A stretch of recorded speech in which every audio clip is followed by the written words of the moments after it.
السمكة اللي بتجيلك على السفرة مفتوحة زي الكتاب، شكلها لوحده بيتكلم. بس السمك السنجاري ده مين اللي سماه كده، ومين أول واحد فتح السمكة بالشكل ده؟ حكايتنا بتبتدي من زمان قوي في مدينة بعيدة في العراق اسمها سنجار. أهل سنجار دول كانوا مشهورين بطريقة معينة في شوي السمك.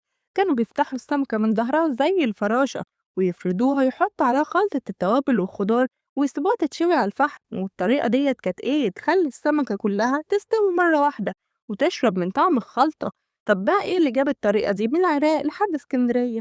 القصة بتقول إن في صيادين من سنجار هاجروا من زمان قوي واستقروا في اسكندرية، وهناك بقى جابوا معاهم طريقتهم المميزة ديت وطبقوها على السمك بتاعنا البوري يعني. الاسكندرانية بقى حبوا الطريقة دي قوي، وبقت أشهر طريقة في اسكندرية كلها، وفضل اسمه مرتبط بسنجار، المدينة يعني اللي ابتدى فيها اللي قلت لكم أول حكاية.